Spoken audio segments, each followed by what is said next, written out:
What is going on, guys? This is All Gaming with my review of BlazBlue Alter Memory episode 8. And this episode, it was pretty simple. It could actually be broken up into a few parts, but it starts off with Hazama walking down this tunnel, and we see this black goo is falling from these cracks in it. And so we see that a mass also comes with this goo, and it takes shape. And whatever the thing is, it is obsessed with the Adra or the Adra Gilmars. And so it goes after Hazama because it clearly, smells it on him. But Hazama handled this with ease, as he first uses Ouroboros to make a protective barrier in front of him, and then we see the chain coming out and forces it back. And so we have Phantom, who we know little about so far, teleport them, or at least she teleported the goo to another location.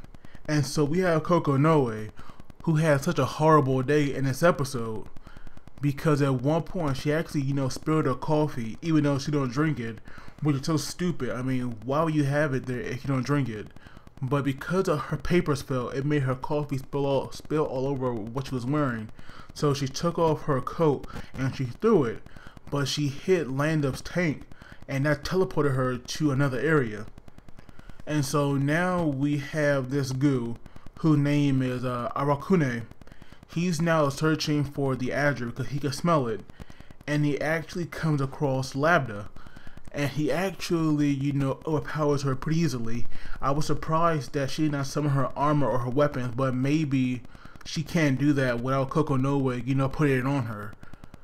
And so Arakune was actually trying to absorb her into him, because he could tell that she had the Adra smell coming off of him. And it's also curious to know that Arakune became this way because Hazama said that he got too close to the boundary.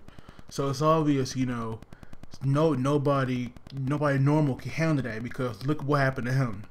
So now Ragna had to get involved, and he actually pulled her out before cutting up Arakune.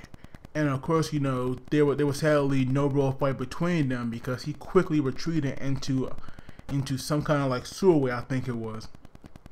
So now Ragna gets a pretty good look at her, and like always, she has Saya face. So that right there, really gets to him. So he walks off, only to see that Lambda has fell to the ground. But when he runs back, she's okay. But there's this parasite bug on the ground, and apparently Arakune keeps a lot of bugs inside of him, which is so creepy.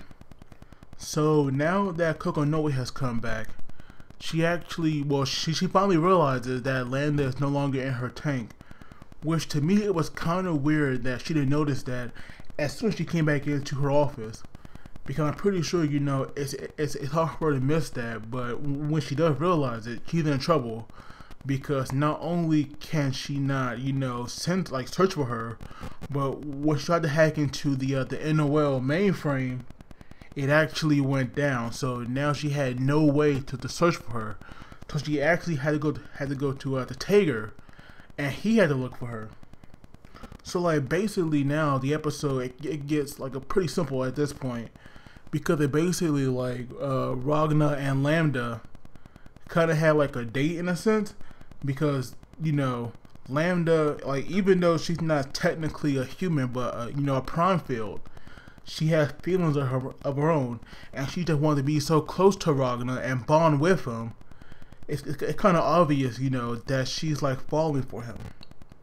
And apparently she was so interested in this parasite because it was dying, but not because it had an injury, but it was because it was too far away from Arakune.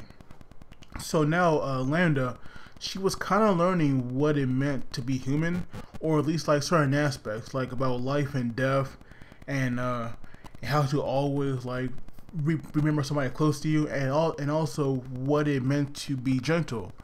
And Ragna, rather than having that hard exterior that we normally see, he actually let down his guard and showed his soft side to Lambda. So that right there was pretty cool to see. And so now, you know, after Taker finally found them, he used like a magnetic field to pull Lambda away from Ragna and back to him, so that Kokonoe could like teleport her back.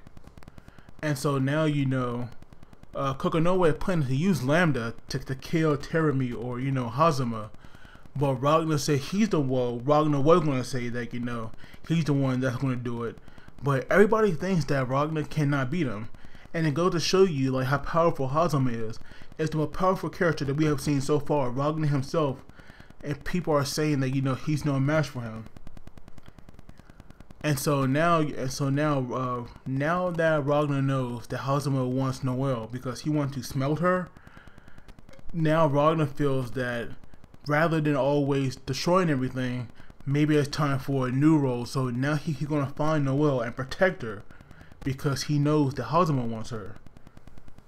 But it's like obvious that like Ragna really had like a soft spot for Saya. I mean, yeah, it was his sister.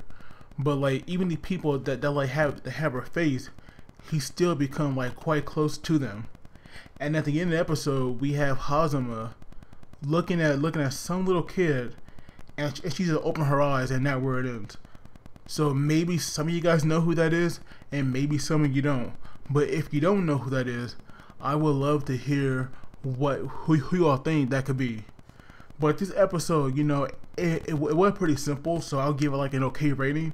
It was like nothing special because there was like no real action except for when, you know, when Ragna saved Lambda. But as always, guys, don't forget to like the video and subscribe because that really helps me out.